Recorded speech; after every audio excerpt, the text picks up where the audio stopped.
sampai habis nanti. Silakan. Ya. Ngecas sampai dimatiin. Iya. Langsung Ustaz. Ya, terima kasih. Ya, silakan. Perkenalan dulu aja kan belum Ya. ketemu offline. Ya, ya. Ini kalau colok ke sini bisa. Oh, ke laptop bisa, Pak? Bisa. Oh iya, sampai Sama ikutan kan ngecas. Mau dari sini kan? Atau nanti aja? Mau. Nggak usah ya? Oke.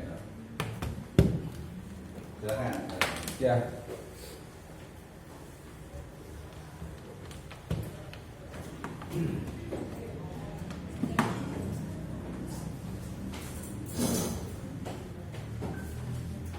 Tapi kalau di sini juga nggak apa-apa. Ini di sini Pak. Di sebelah. Oh, di sini ya?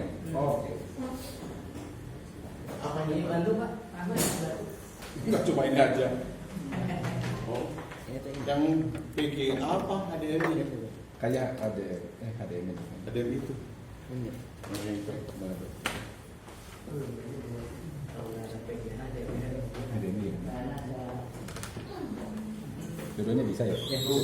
Bu Hana, grup yang buka bapak itu dibubarkan aja. Itu Sulaiman.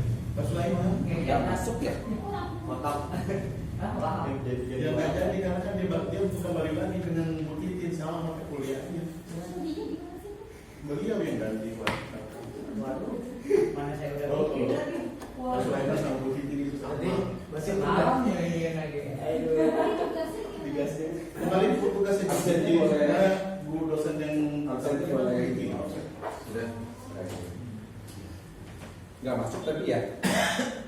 dosen tetap itu bimbing terus teachingnya itu Pak Sulaiman. Coba. Buka. Awal saya ya, saya ya. Saya di makin arah. Oh Juga. Udah. Apa ini? Bayangin mah udah berapa hari nih Su? Satu lagi ya? Iya sama baru nyampe kan? Oh, iya.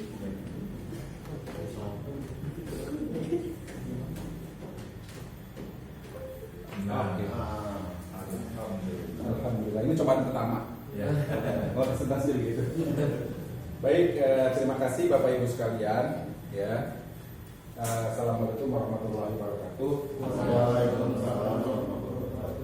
Alhamdulillahirabbil alamin wa bihi nasta'inu 'ala umuri dunya wa din. Wassalatu wassalamu ala asyrofil mursalin sayyidina wa maulana Muhammadin wa ala alihi washabbihi ajmain. Jadi seperti yang disampaikan oleh Pak Abdurrahman Wisno tadi ya, saya adalah dosen pengganti ya bersama rekan-rekan untuk belajar dan berdiskusi terkait dengan ekonomi kebijakan wakaf. Ya, mungkin ini adalah bidang saya yang kalau boleh dibilang ahli banget tidak, ya karena kan saya basically adalah dari perbankan syariah. Cuma memang bersinggungan ya gitu. Kita sebagai yang kerja di bank juga memang saat ini jual namanya produk wakaf. Gitu. Salah satu adalah sukuk min wakaf ya atau yang kemarin bersama dengan Departemen Keuangan. Jadi kita jual wakaf juga gitu ya. Nah, namun demikian maka kita mungkin bisa diskusi ya ke depannya gitu ya terkait dengan kira-kira wakaf yang saat ini itu seperti apa sih gitu ya. Kemudian kenapa sih wakaf di Indonesia ini kalau boleh dibilang silakan setuju atau enggak gitu ya. Wakaf Indonesia ini mungkin belum optimum if compare to negara-negara lain gitu ya. Misalkan sebagai contoh di negara apa contohnya Malaysia jelas dengan tanggung wakafnya ya. Tapi kalau Malaysia sih memang kita untuk hal-hal segitu kalah terus sih gitu ya. Dan itu challenge buat kita ya. Perbankan syariah mereka jadi 20%, kita baru 6% ya. Kemudian pengelolaan haji juga, mereka punya tabung haji juga jauh lebih besar ya. Jadi kalau misalkan teman-teman Bapak Ibu sekalian ke KL, Kuala Lumpur, itu mereka, kita akan lihat gedung yang tinggi banget ya. Itu adalah tabung haji ya. Itu beberapa tingkat gitu, pokoknya gede lah gitu ya, di KL yang tempatnya strategi. Kemudian juga mereka punya beberapa pengembangan pemanfaatan biaya haji mereka gitu ya. Itu sampai ke Saudi-nya sampai Indonesia ya. Kemudian juga properti, kemudian juga ke beberapa instrumen investasi yang memang sangat profitable ya. Ya tentunya ini menjadi challenge buat kita ya.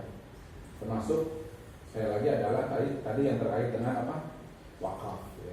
Wakaf di Malaysia. Wakaf di mana lagi yang berkembang sangat bagus? Turki lah contohnya ya, Turki ya.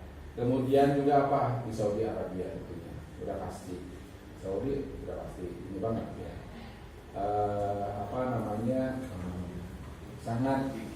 Sangat berkembang. Jadi kalau misalkan teman-teman atau Bapak Ibu sekalian umroh, tentunya di sekitar Masjidil Haram itu ada hotel-hotel. Ya, hotel-hotel itu adalah semua dari investasi dari wakaf. Ya, hampir sebagian yang punya pemerintah ya, sudah punya Saudi ya, itu adalah wakaf. Ya. Kemudian juga kurma yang untuk buka saum ya setiap hari Senin atau Jumat, Senin atau Kamis dan juga Ramadan ya, itu juga banyak sekali di situ kurma-kurma yang digunakan untuk buka saum gitu, atau iftar itu juga dari wakaf. Jadi dan itu mungkin teman-teman atau Bapak Ibu sekalian pasti sudah sangat paham itu ininya dari mana gitu ya. Jadi waktu itu kan zaman Abu Bakar Utsman ya. Utsman yang membeli sumur ya, kemudian dari Yahudi, kemudian ya Utsman kan memang seorang bisnismen ya. Yahudi itu ceritanya dia punya sumur, kemudian dijual gitu ke Muslim ya. Kemudian si pihak Muslimnya mantri gitu, kemudian Rasulullah bilang bahwa siapa yang bisa mengakuisisi ini punya sumur gitu ya. Kemudian Utsman bernego gitu ya dengan si Yahudi itu,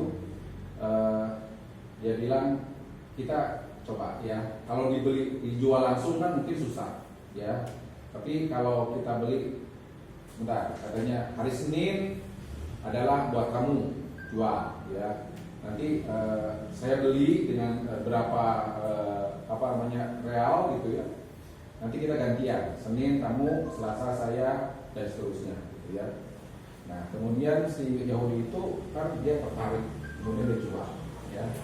Nah begitu hari Senin gitu ya, Yahudi beli, jual, kemudian nanti hari Selasa Utsman. Kemudian pada waktu hari Selasa orang disuruh isi semua tuh ya,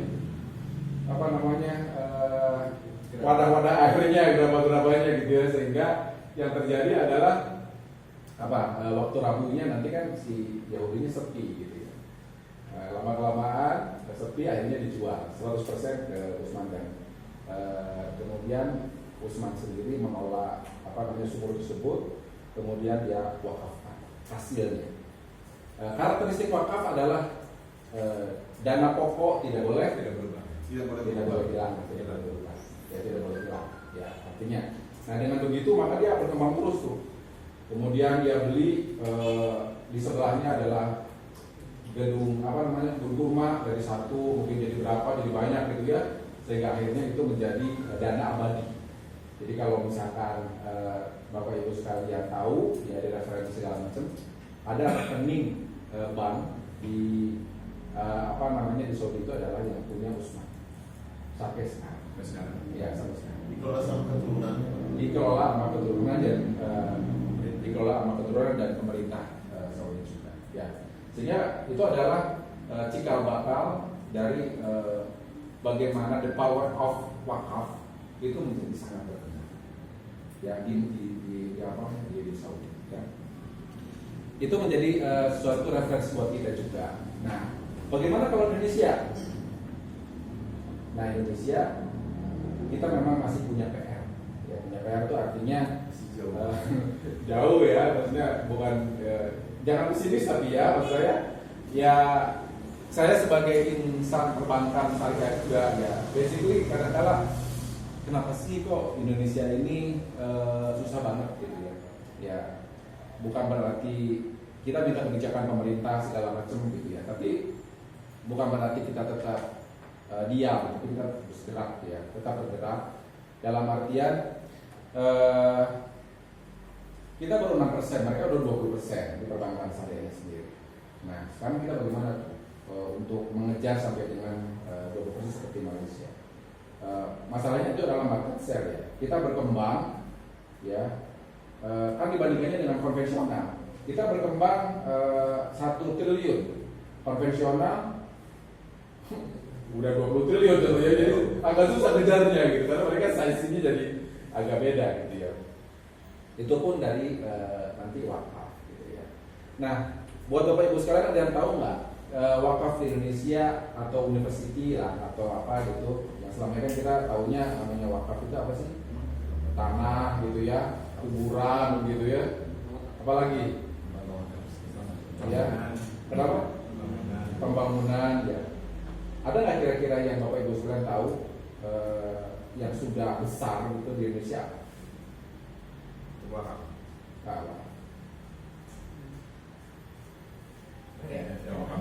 Sahid ini. Sahid. Ini contohnya sahid ya. Sahid wakaf ya. Wakaf ya. Iya. Wakaf dari pemiliknya ya. Iya. Jadi ini harus dikelola dengan benar tuh gitu ya. Ini mau wakaf pribadi. Iya. Iya. Iya. Wakaf pribadi ya nggak apa-apa. Wakaf pribadi. Artinya memang terima kasih kepada Yayasan Sahid ya yang mewakafkan. Semuanya wakaf nih. Sampai university, sampai dengan kontes ya. Namanya kan kalau- Yayasan Wakaf Sahid. Kalau sebenarnya begini Pak, Yayasan Wakaf Sahid itu ada 3. Nah salah satunya yang di sini. Kalau yang ini Yayasan Sahid Husnul Khotimah. Nah yang di Sahid University yang Jakarta itu Yayasan Sahid ada itu Pak. Yayasan Wakaf Sahid.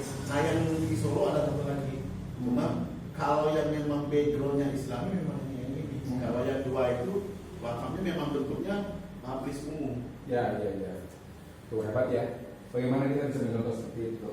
Ya, orang pengusaha sukses, kemudian juga punya wakaf.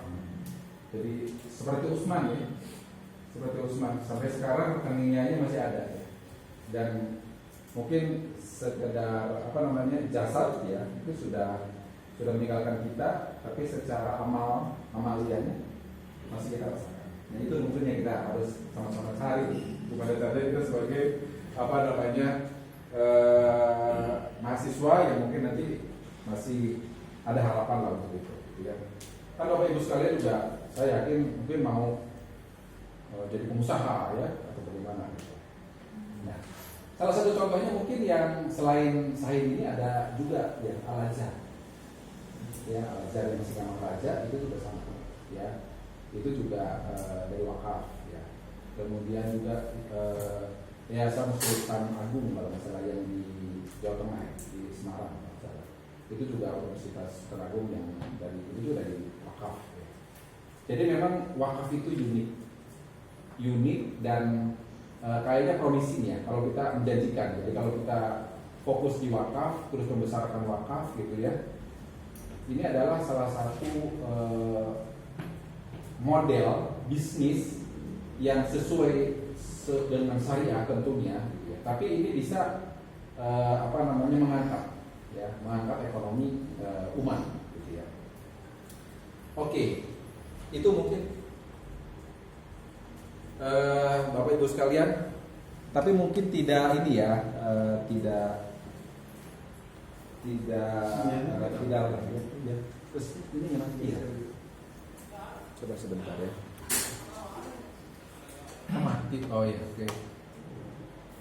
Mungkin kurang ya kalau saya tidak perkenalan diri dulu secara langsung. Tadi meskipun udah sama Dr. Abdurrahman Wisnu disampaikan ya. Nama saya adalah Biaya RC Pujiharto ya. Kalau dari namanya kelihatan dari mana?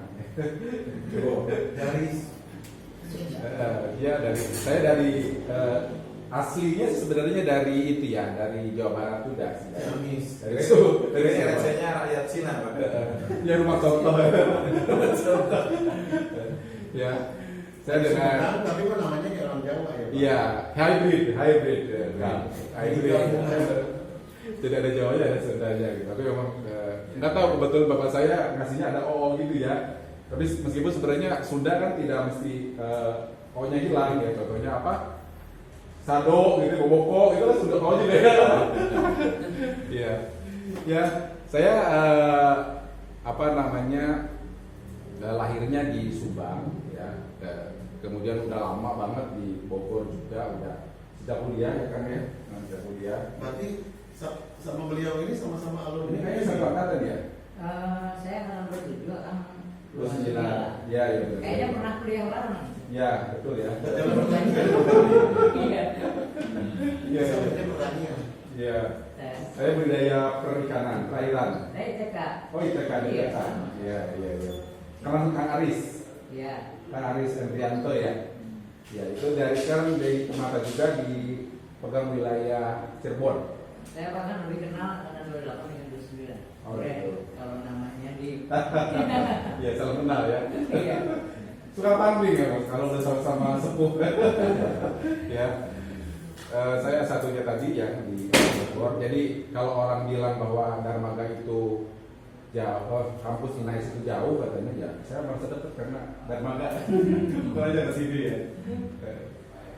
Nah, kemudian saya S2-nya karena saya di Perbankan Syariah gitu ya. Saya di UIN yang di Syarif Hidayatullah Yang di Ciputat. Ciputat. Kemudian yang kedua ke S3-nya saya di Trisakti ya. Kenapa di Trisakti? Karena memang di situ kuliahnya lebih fleksibel ya. Fleksibel itu dalam artian saya habis kerja gitu bisa ke kampus. Kampusnya dekat juga. Kampusnya dekat, jadi dia kampusnya di Kuningan, saya kan di Sudirman kantornya, jadi dekat lah kejangkau. Terus enggak day to day punya, enggak daily, enggak apa namanya, enggak setiap hari gitu. Kalau kuliah di UI atau di mana gitu, memang setiap hari sih ininya. Meskipun memang pelaksanaannya setelah COVID jadi online juga ya, tapi dulu kan belum ada online tuh, jadi kita harus masuk gitu ya. Kemudian apa lagi ya? Kemarin saya baru lulus juga sih di Trisakti gitu ya. Nah, dan satu lagi adalah kalau di Trisakti itu ada Kita pernah diajarin sama alumni yang masih kuliah di Trisakti. siapa?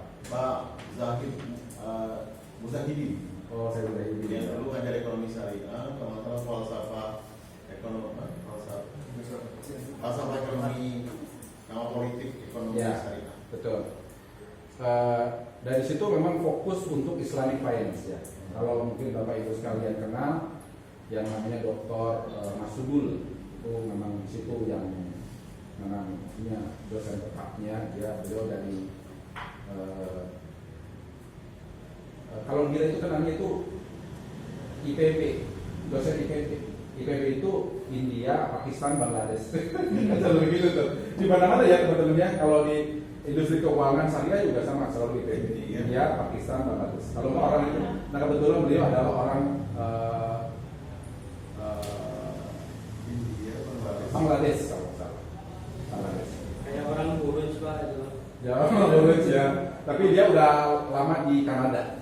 Ya, selalu di Kanada ya. Jadi dosen tetap di situ.